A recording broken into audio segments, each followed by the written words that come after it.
Solar energy, right? So, do you produce any byproduct? Would you harvest that? No, right? What about gasoline? They do. So, you need to refine whatever you take from underground, right? You have the mixture of so many different hydrocarbons there, not only octane, you have so many different chains of carbons there, and also impurities, right? So you need to process that, and then you're gonna filter only octane, and then you're gonna use that to drive the car, right? So you're gonna spend a lot of energy to refine that, and also when you have the reaction, when you drive the car, what's gonna be the product from the combustion reaction? So you're gonna have the water and CO2, and then you have the energy with that. So energy you're gonna use to drive the car, and CO2 is gonna be on the air, right? So we don't wanna have that. That's not green energy. Okay? That's why you have the hybrid to produce less of that. Even better than that, you have the electric car, so that does not produce any CO2, right? But it is debatable. So if you see how you're going to produce battery, then there is another whole thing over there. How you process that, how you prepare that. So you're going to consume some harmful steps there.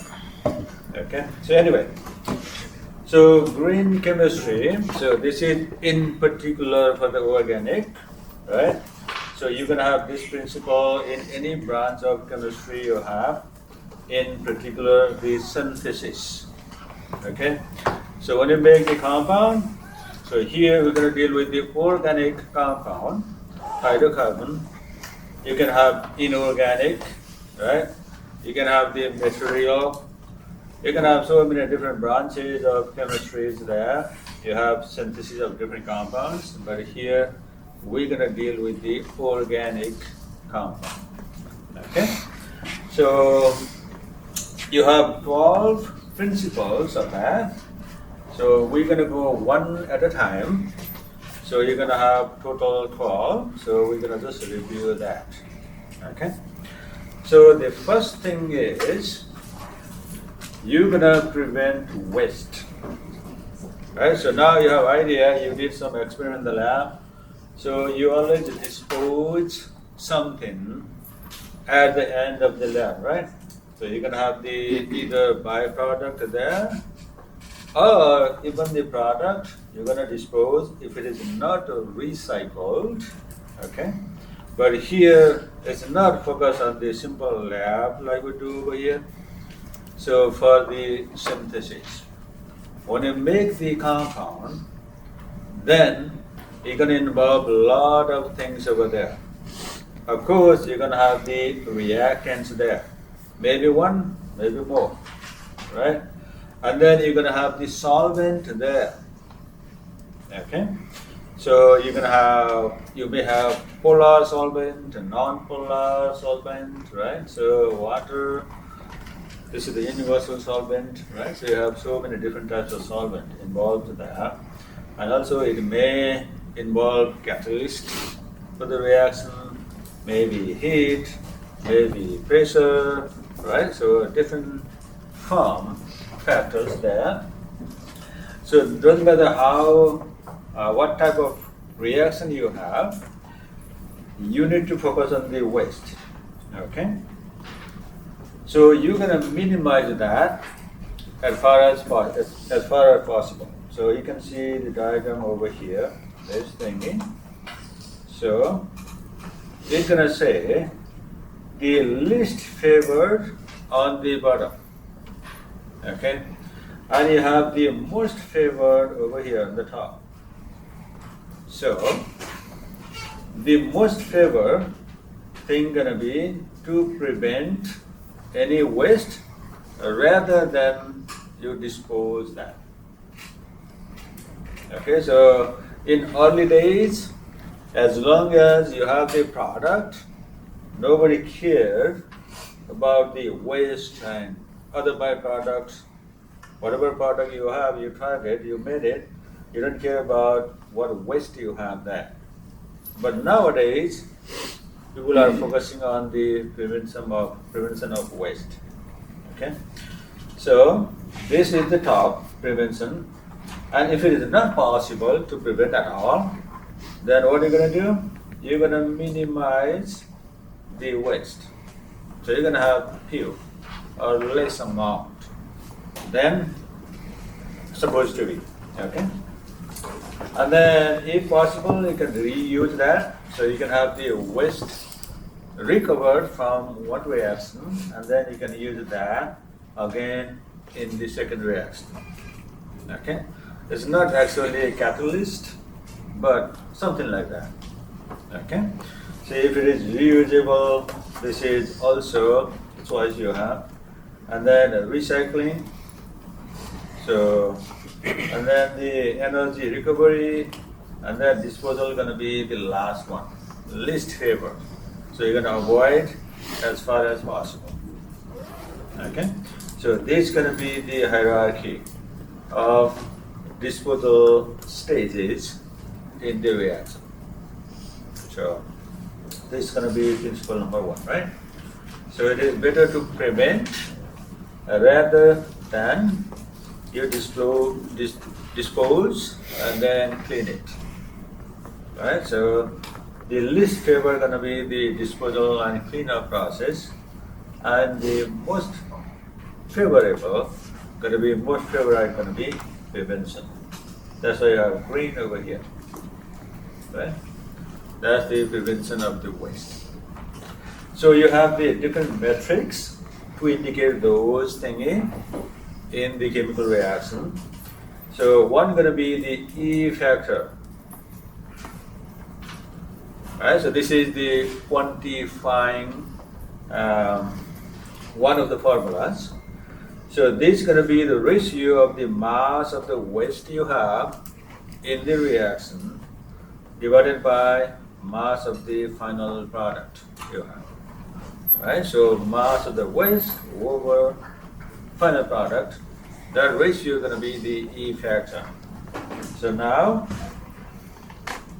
which reaction is going to be greener? You have the less E factor or you have the more E factor? Less, right? So if you apply principle number one, suppose you have a zero waste. You prevented that, right? If you don't have any waste in the reaction, what's going to be E factor? Zero. Right? So 0 going to be the best one. So 100 going to be the worst one, of course, right? So you're going to have the lowest possible E factor possible. Okay, that's the one factor to indicate that. Other going to be the effective mass yield. So you can also express with that.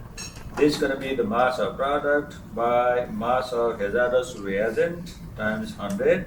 This is not percent yield. Okay, so this is a different one. So we're going to touch this in another principle later. And then the process mass intensity. That's going to be the mass used in synthesis over mass of the final product. Okay, this is also another way of quantifying the amount. But as far as the waste goes, this one. Okay, E factor. Remember that. Right? This is easier, right? It's not that hard. And then number 2. So atom economy. Okay, this is the formula over here. This is the molar mass of the product you have divided by molar mass of the reactant times 100. This is like percent yield. So mass of the final product you have over the starting material. So this is the atom economy. Okay. So let's see the example over here. you have two reactions, right? So suppose you have reaction 1, so this one, and then you have the reaction 2, okay? So you have the reaction 2. So if you see reaction 1, what do you see there? You have the reactant, alkyl halide, right? So the first is alkyl halide. The second one is carbonyl. This is aldehyde, okay? This is second reactant. And then you have the catalyst. No, you have the magnesium and HCl. These are also reactant, not catalyst. Reagent, you can call that. So now finally, you're going to have the product this. Okay? So in this product, what's going to be the atom economy? You can calculate. So take the mass of the product. So which is this one over here for 1 mole each. Okay. So this is 188, and then you're going to divide by the mass of the reactants, all the reacting species. Take all. Okay. So you have 161, you have 106, you have 24, you have 36, right? If you take sum of all, so that's the value you have over here in the denominator. Okay? Times 100, so this is the value you have. 57%. That means whatever you have the starting materials, not all converted to the product. You have something as a byproduct there. Okay, so these are not desired.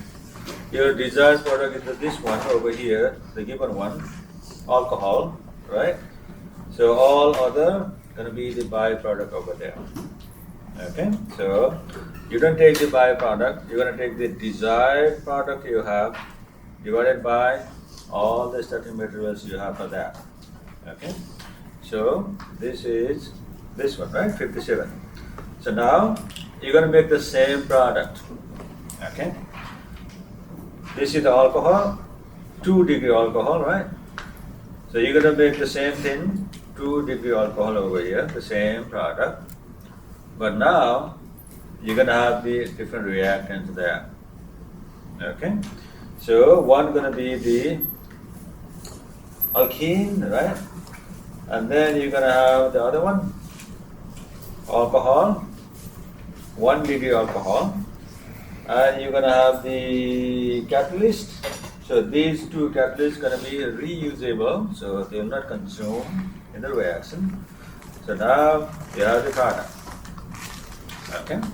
So now let's calculate the percentage like before. You have 188 like before, so you have the same product, right? And the reactant, now you don't include the catalyst in there. You're going to include all the reagents, not catalyst, because it is reusable, right? So you have the reactant 80, 106. So these two. Now you have 100%. That means for the second reaction, you have the same product there. You don't have any byproduct. You have the 100% conversion of the reactant into the product. The only byproduct you have there is catalyst. So you're going to use this catalyst again for another reaction, right? So no waste at all. So you have the product by consuming all the reactants over there, right? So you have the higher atom economy for the second one. So the second reaction is the green reaction. First is not. Okay? Yep. The first one is the magnesium and HCl is the byproduct. Here is the difference. In the first one, you're going to have the magnesium salt. So at the beginning, you have the metal there, the metal piece. And then in the product, you have in the solution phase. Okay, so you cannot reuse. So to reuse that, you should have the same metal in the product. Okay, in the second case, you have the catalyst, the same solid form in the product. So that is catalyst. That's the difference. Right? All right. So this is number 2, right? Number 3. So as far as possible, we're going to reduce the toxicity. So what that means? Suppose you're going to make the product, right? So you're going to use that for some application. So here, you're going to take the example as polymer, okay?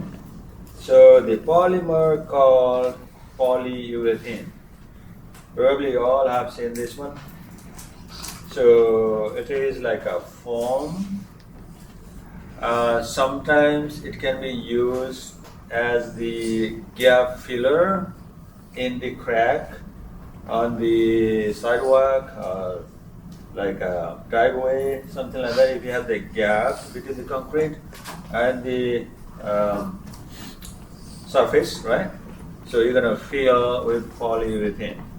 Okay, so it is normally gonna have like a yellowish color. So this is the compound. We're gonna make this, right?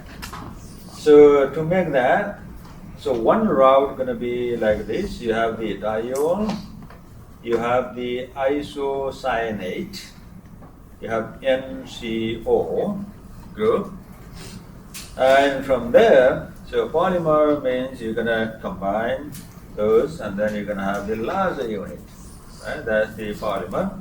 This is synthetic polymer because we're gonna make in the lab or industry, right? So you have another class of polymer that's gonna be the natural polymer from the nature. Okay, so this is synthetic. So this is the product. You're gonna make that. Okay. Now you can make the same product, the same polymer over here in the second reaction, this one, but with different monomers, different reactants, right? So you have this over here, bicarbonate, and then you have the diamine. So you can have from these two. Okay. At the end, you're gonna have the same polymer, polyurethane. So both are same. Right? So you can use that. But the difference is in the reactant side. Okay? So in the second case, you don't have any toxic reactant over there. You don't have toxicity there. Right? In the first one, this is toxic. So in the industry, someone has to be there to handle this, to handle the chemical, right? So whenever one handles this isocyanate, it is poisonous, toxic. So that is not preferred. Even if we have the same product, we're gonna consider from the side of toxicity. So we're gonna prefer any reactant, of course, the product that is not toxic. Okay? So the first one is not based on the green principle. The second one is. So you're gonna choose something like the second one, not something like the first one, right? Because we wanna reduce any toxicity when you make any organic compound. Okay. Yep. How much would the properties change for the polyurethane when you compare the original synthesis versus the greener synthesis? You know? No, so in terms of product, the property, 0. They're the same compound. They are very different there, right? Yeah. But the change can be along the way. So how many steps you have in the reaction? Okay. So now you have idea. So in lab, you do multi-steps thing over there, right? The same thing for the synthesis in the industry. So some reaction may have a little bit more steps, some may have less steps. So you may have slight difference on that, but for the property of the product, you don't have any difference. Both are the same compound. Even that it's an OH instead of an O, like along the chain. No, the N one, so you have some N groups over there. So remember, you know the chain reaction, right? So this is like a chain reaction. So here we are only showing the certain unit. So you're going to have the chain termination steps. So you're going to have some groups at the end. So that doesn't make any difference. You're going to have the same thing for both. Thank you. Okay. All right. So now we do number 3, right? Let's say number 4. So number 4 is kind of like similar in some aspect with number 3, but it should be designed as the safe chemical, okay? Or you can say safe product. So say for example, we gonna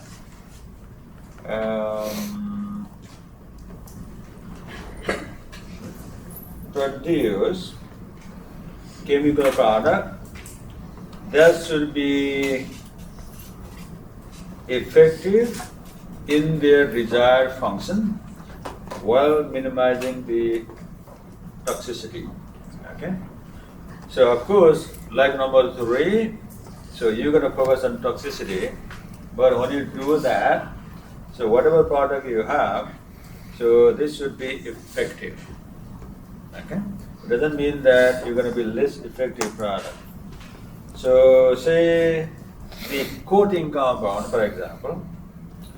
So you have the one example that has been used in the past very frequently. So this is the coating substance for board or any marine kind of vessels. Okay. And then nowadays you have the new coating substance, this one, for example, green alternative. So this one. Alright, so here is the thing. So if you think from the perspective of sea creatures, plant, animals, whatever you have there, right? So which chemical is going to be more safer? When you use those chemicals in something, some device or something you're going to use in this environment. Okay? So the one on the left, this one, is not safer, and the greener one on the right is safer. Okay, so this is based on number 3, less toxic.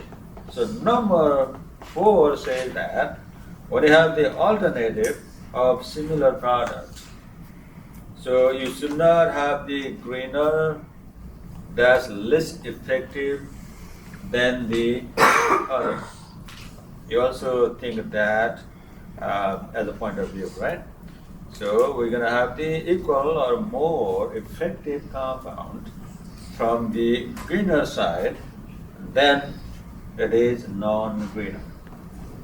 Okay?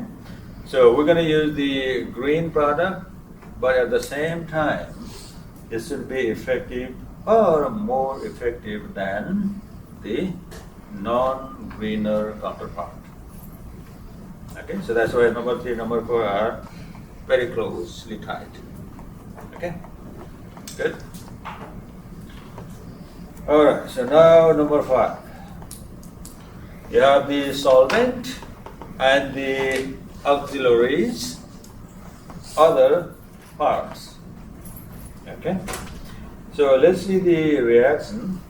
So actually we're gonna use this product in Vochem 2.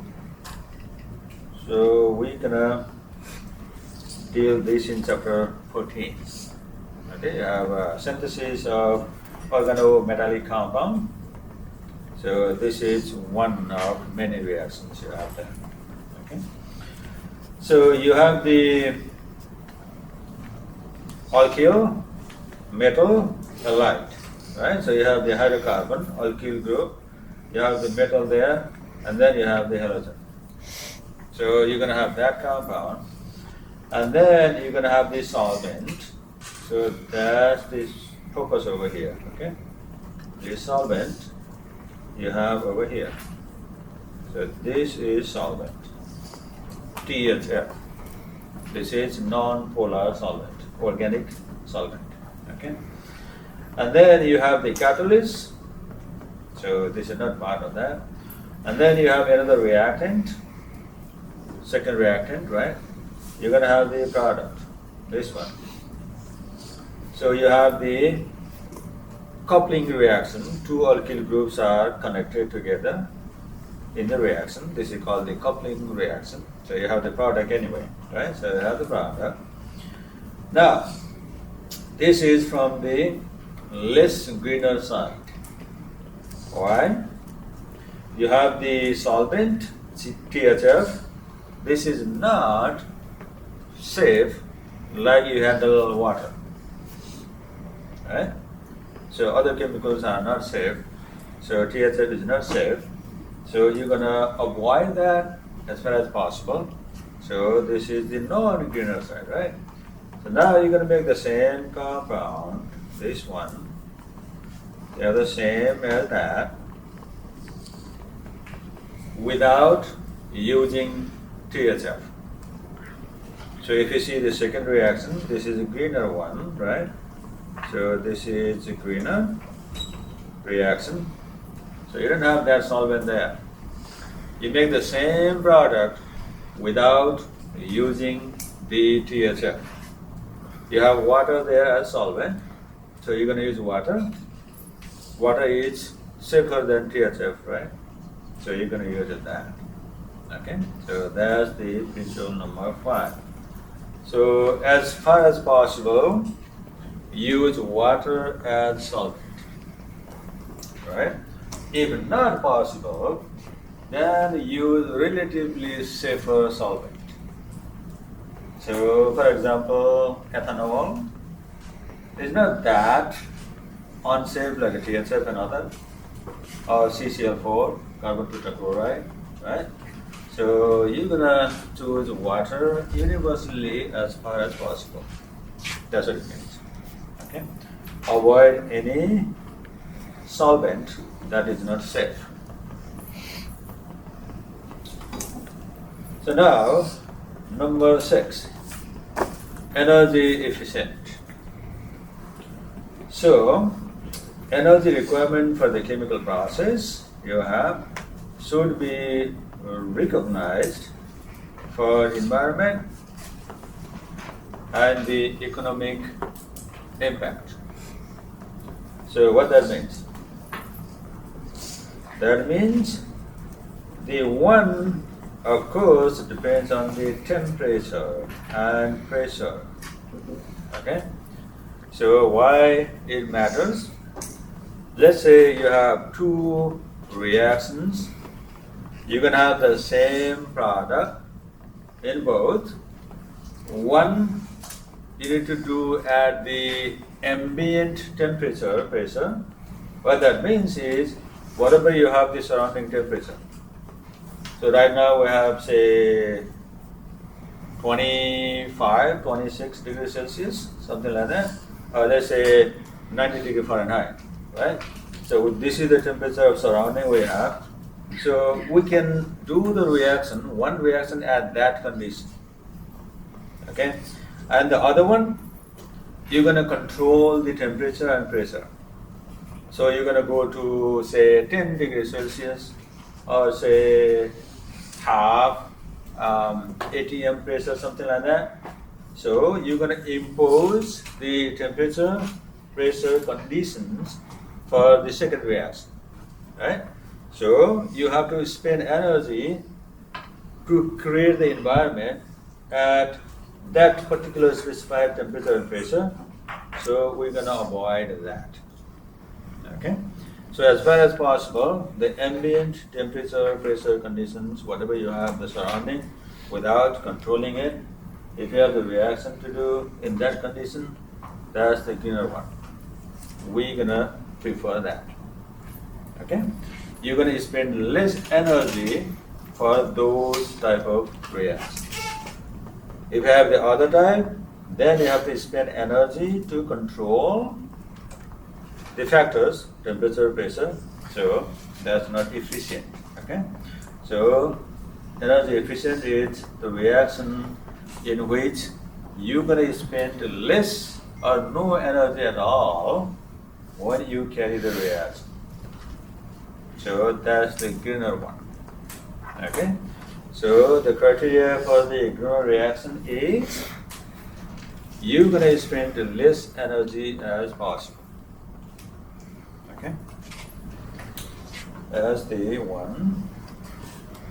So you can see the reaction over here, the other conditions. So this is the product from one reaction, and from the second reaction you have the same product, right? You're going to see the reactant side. So in first, you're going to spend a lot of energies, right? So to process that, you're going to process the natural gas, and then you're going to do the following sequence to produce the product, right? So refining of those is going to cost a lot of energy. Okay? And then the second one, you don't cost any.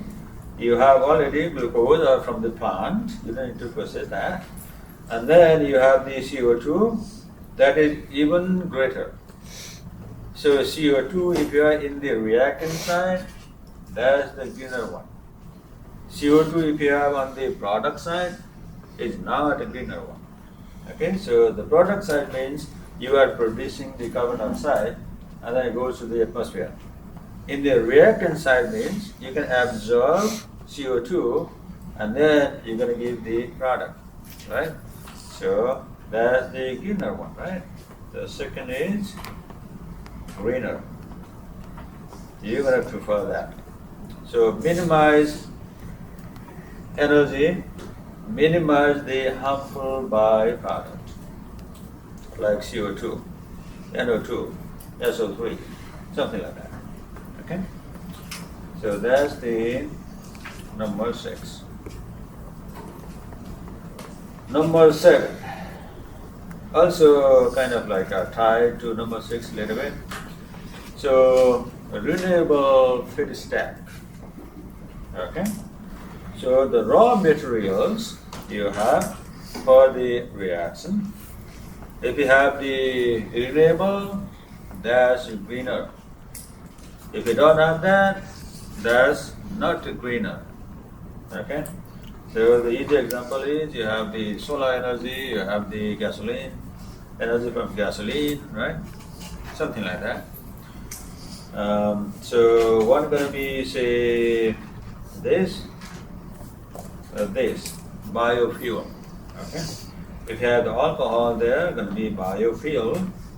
So let's say you're going to make the biofuel from both. Okay?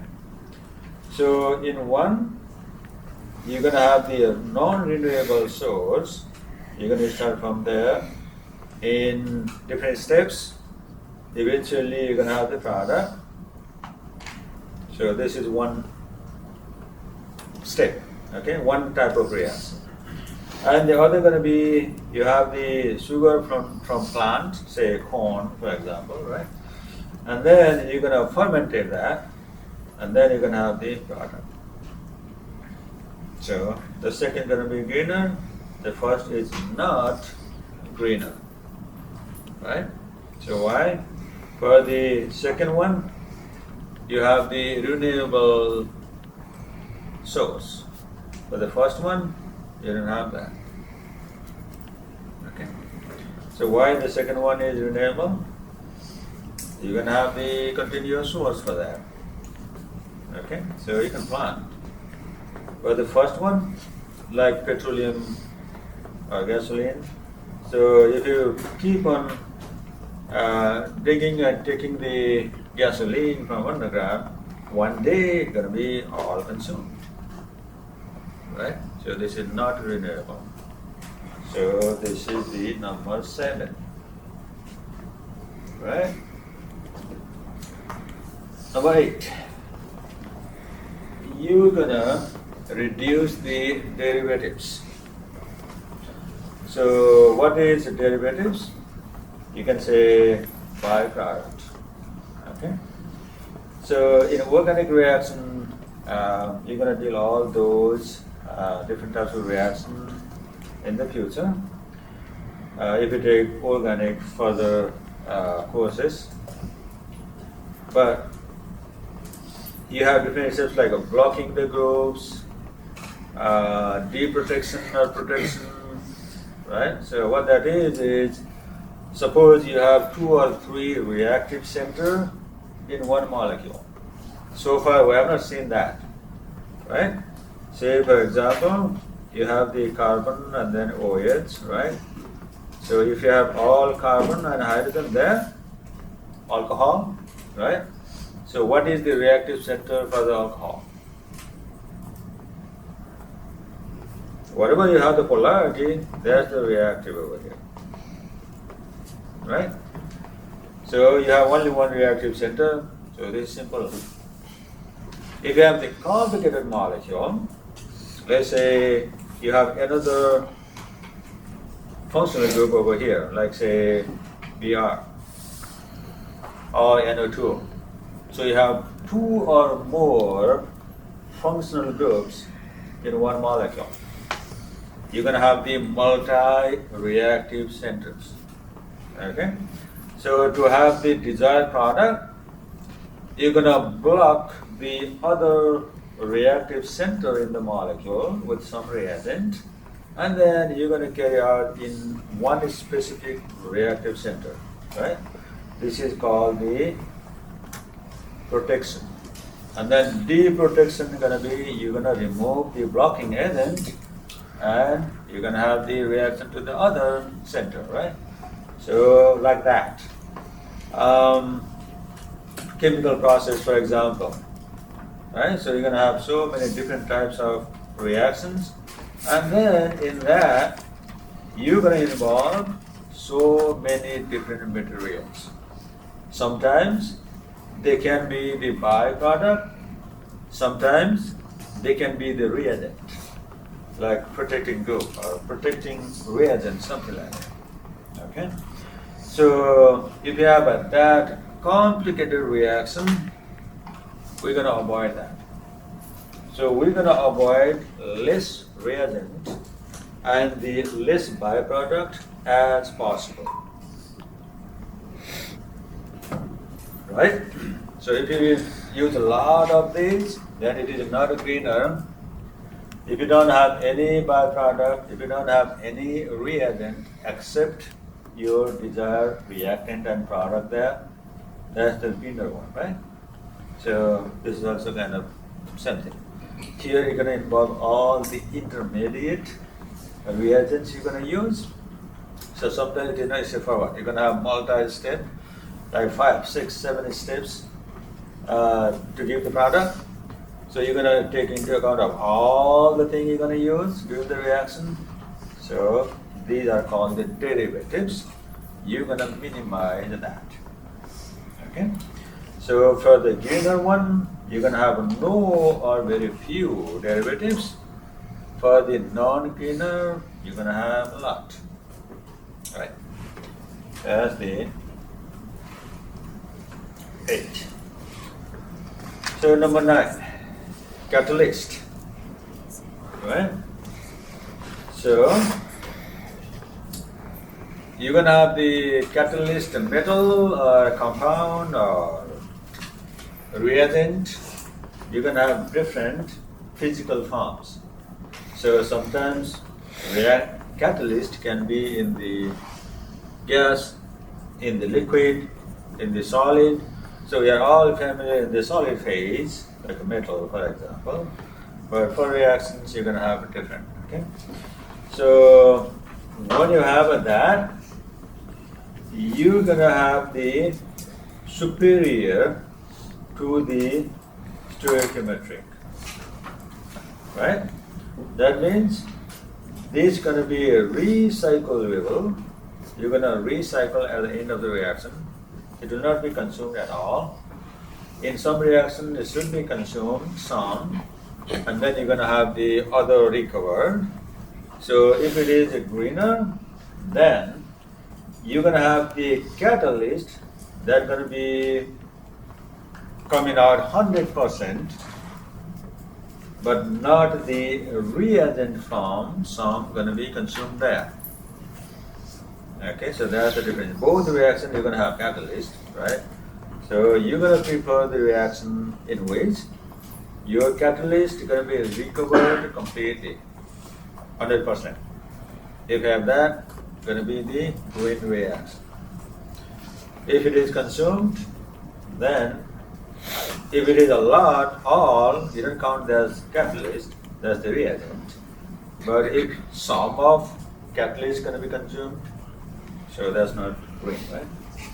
So for example, let's see. This is the catalyst you have the product, right? So catalyst, say palladium, something like that, the metal. So you're going to use the catalyst that is not consumed. So for the green reaction, you're going to have the catalyst fully recovered. Okay? And then you're going to reuse it again. Alright. Number 10. Design for degradation. So what that means?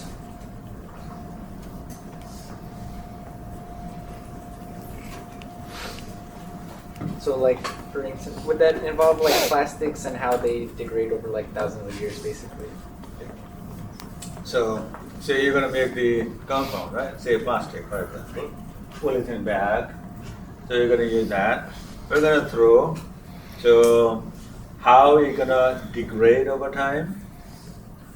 And then, after it degrades, what's going to be the effect of that?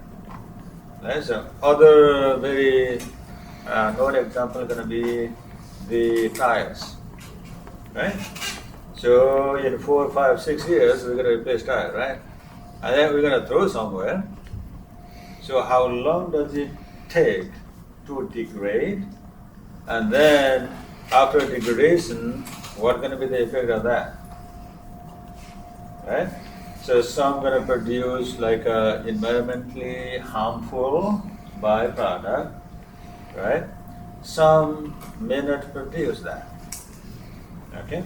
So if you see the whole ecosystem, so if you throw something somewhere, then the other going to consume that, maybe plant, animal, right? So whatever living being you have, bacteria, so you're going to consume that, and then what is going to be the effect of that for those who consumes that? So that it means. Okay? So you're going to think the degradation after the lifespan of the product. So when it degrades, it should not be harmful for environment and for living beings. That's the point. Okay? So it may be degrade to the other compound, but should be harmless. So that's the degradation. Okay? So in olden days, as far as you have the product, nobody used to care about the degradation and other, even the solvent and all other matrices. But nowadays, people are just thinking and thinking to go that direction. Right? Alright, so now 11 gonna be the real-time analysis for the pollution prevention.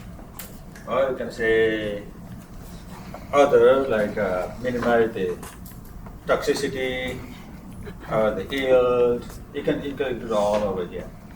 So real-time analysis. So what that means? When you carry out some reaction, why you want to have the real-time analysis? Or what I mean to that is, suppose you have the 7-step reaction, right? So why you wanna analyze in step 1 or step 2 before you reach step 7, the final one? That's what it means, right? So real time means when you make something, before making the large scale distribution, so you're gonna make that, you're gonna check all the properties, everything, right? So when you do that, why you're gonna check real time in the intermediate steps before you go to the final one, right? To reduce all those harmful effects we discussed before and before over here, right? So to reduce that, okay? Let's say if you go all the way to 7 step, you have the product, and then you think it doesn't work, it is harmful, and then you're gonna change some reagents or reactants to have the product again, right? So instead of doing that, you can stop at step 1 and then you can rethink from there, right? So whenever you have the problem, before you reach the final step, you're gonna correct at that time rather than going all the way to the final steps. Okay, so this is to save toxicity, to reduce that, to save the economic aspect and everything. Okay, that's what it means. So nowadays for the real-time analysis, you have the instrument, say IR, PLC, you have NMR. So you're gonna make the compound and then analyze at the same time, and then you're gonna decide whether to go further from there, or you're gonna stop there and then you're gonna use the different strategies or different reactants, something like that. Okay, so that's what it means. And then the final one, the safer chemistry for the accident prevention. So this one is kind of like a working environment thing rather than the product and the other aspect of the reaction. So you're gonna prevent the potential accident, that is the chemical accident. Okay, so it may be due to fire, or you may have some explosions there, or the releasing of the poisonous compounds, say gases there, right? So we're gonna minimize that when you have the synthesis, right? So that's the reason why you're gonna do inside the hood. So you may be thinking why we don't do the reaction on the benchtop, right? So this is one of the reasons for that. So you're gonna close the sides of the hood whenever you are not handling that. So you're gonna have the minimum exposure. If you have any explosion or something like that, it's gonna be inside the hood. So you're gonna be less effective with that, right? So that is the accident prevention, right? That's it. So you have the 12 steps, and it's done. Okay. So now you have 2 days review. So you can add many questions you like. Okay. So,